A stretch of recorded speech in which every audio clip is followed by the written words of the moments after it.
Welcome back for another deep dive. Yeah. This time, we're stepping into a world I think a lot of us only see from the outside, the world of London's ultra-wealthy. Mm-hmm.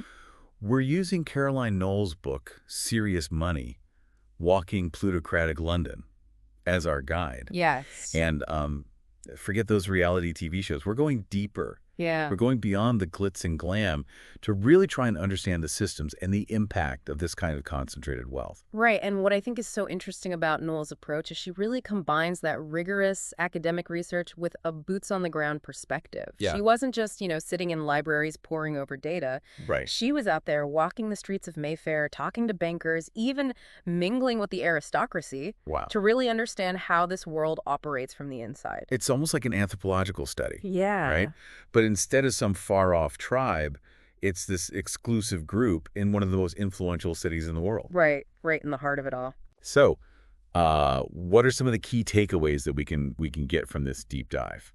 Well, one of the first things that Knowles makes clear is that this isn't just about rich versus poor. It's about the rise of what she calls a plutocracy. A plutocracy. And that term is really important because it signifies a system where wealth directly translates into political and social power. Okay, so it's not just about, having the fancy cars and the big houses. It's about having the power to shape policies. Exactly. Influence markets, maybe even sway public opinion. Absolutely. Wow. And this is where things, I think, get really interesting because Knowles brings in the work of the economist Thomas Piketty, who argues that inherited wealth actually grows faster than earned income. Oh, interesting. So just imagine someone who inherits millions will see their wealth grow faster than someone who's working a full-time job, even a high-paying one. Wow.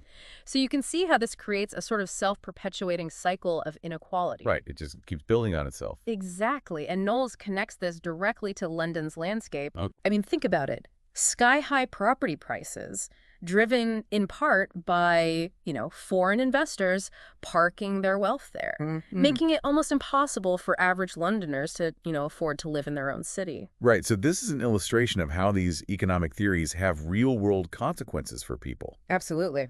And speaking of real-world examples, Knowles paints some pretty vivid pictures in this book, doesn't she? Oh, she does. One anecdote that really stood out to me was her description of attending this lavish party. Oh, yeah. In a multi-million-pound mansion. Wow. Overlooking Hyde Park.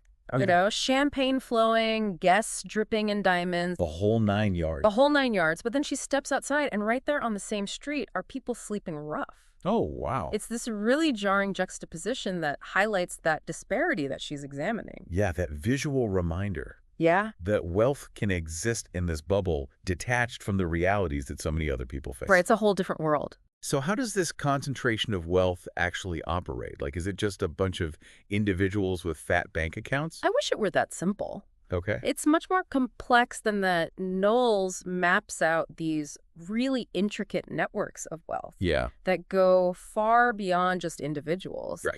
I mean, it involves institutions like private banks catering exclusively to the ultra-wealthy, corporations, structured in a way to minimize their taxes, Okay. even political figures with ties to these financial circles. It's like a hidden ecosystem.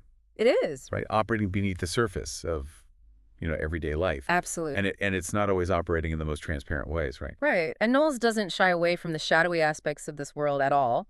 Yeah. She points to examples like the Panama Papers. Oh, right. That massive leak of financial documents that exposed how the wealthy use offshore accounts and shell companies to shield their assets and avoid taxes. So we're talking about a system that is partly designed to keep wealth hidden and protected. Yeah, it's about keeping things out of sight.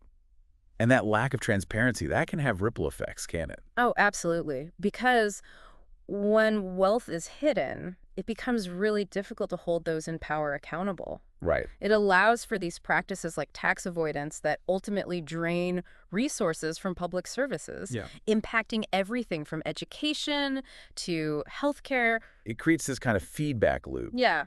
Right, where concentrated wealth leads to this decreased transparency, which then allows for more wealth accumulation. Exactly, and Right. so on. And it's not just about the numbers. Right. I think it impacts the very fabric of society, how people perceive one another. Yeah, it's more than just economics. It is. It's about culture and perceptions. That's a great point, and I think understanding this cultural divide is key to really grasping how these systems are allowed to persist. Let's explore that next. So we've talked about like the mechanics of wealth concentration. Yeah.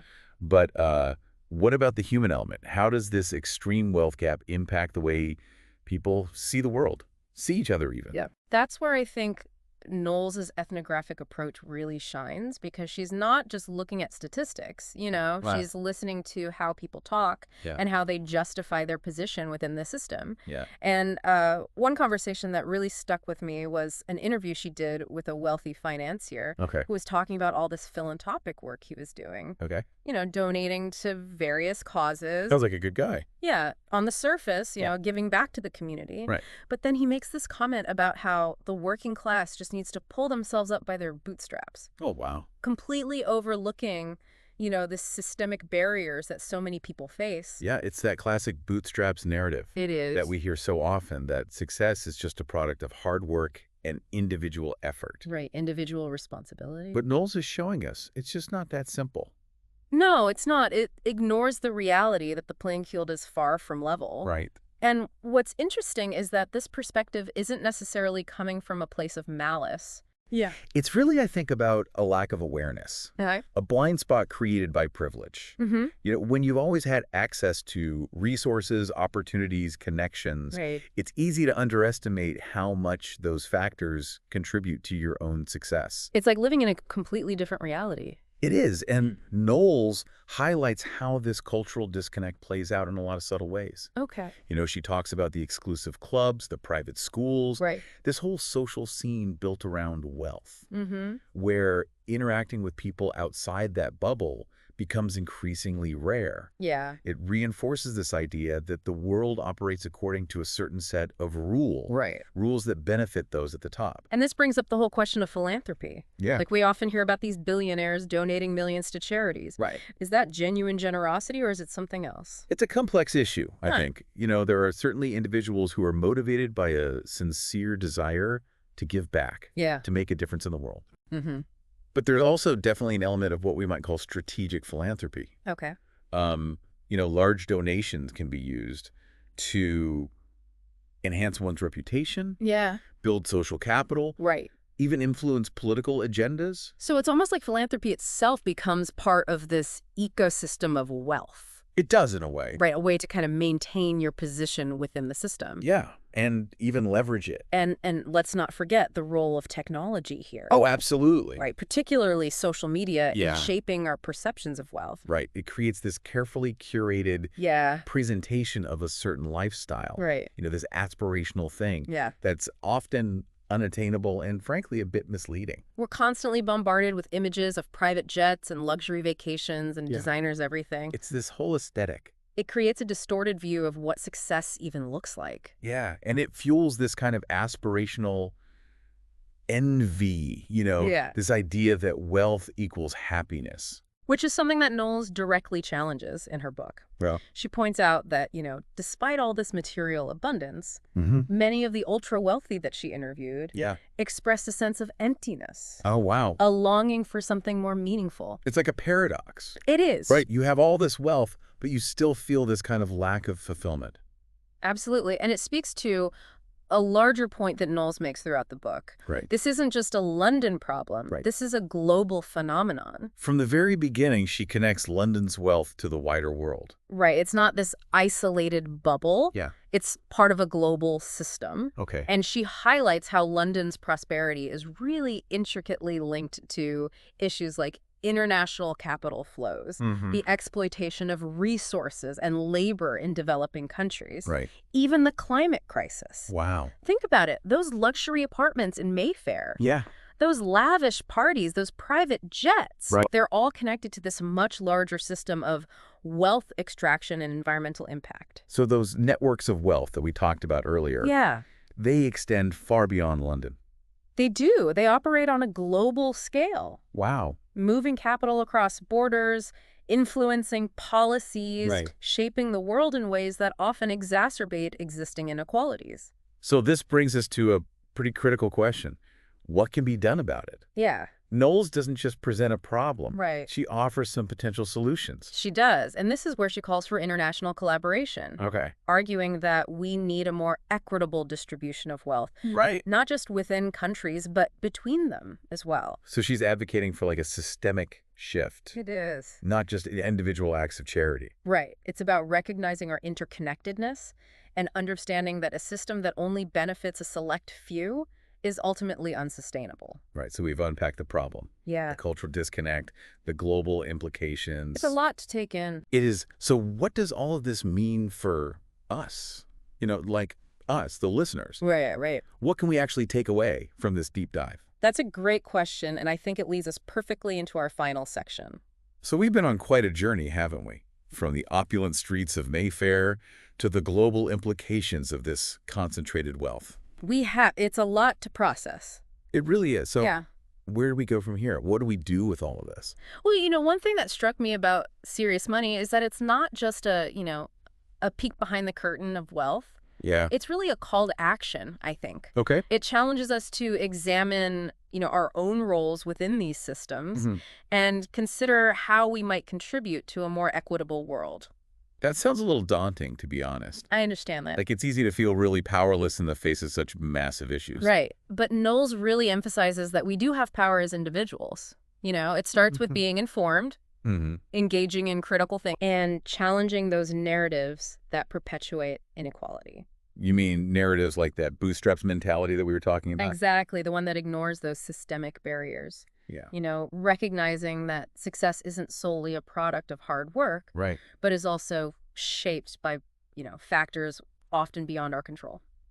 Okay, so what does that look like in practice then? Individual responsibility. Well, it can be as simple as having those uncomfortable conversations, calling out biases and stereotypes, even within our own social circles. Yeah.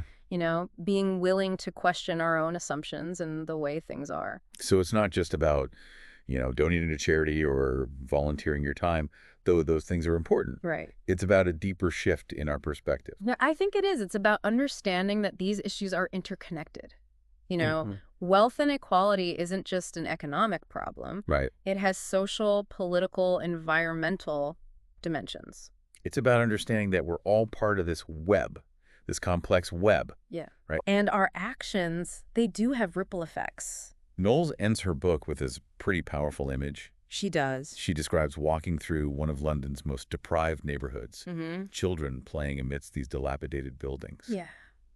It's a stark reminder of the human cost of inequality. It is. It really brings it home. It does. And she challenges us to envision a different kind of future. Yes. A future where wealth is used to build bridges, Yeah. not walls. Where everyone has the opportunity not just to survive, but to thrive. That's a vision that stays with you. It does. It really makes you question, what role do you want to play in creating that future? I think that's the question we should all be asking ourselves. Yeah. What role do we each want to play in shaping a more just and equitable world? That's the big one. It is. That's a powerful note to end on, I think. I agree. We've covered a lot today, from those opulent streets of Mayfair to these, global implications of wealth. It's been quite a journey. It really has. If you are interested in learning more, I highly recommend checking out Serious Money. Absolutely. It's a book that will stay with you. It will stay with you, and it will make you think. It makes you think, and hopefully makes you act. Hopefully it makes you act all right.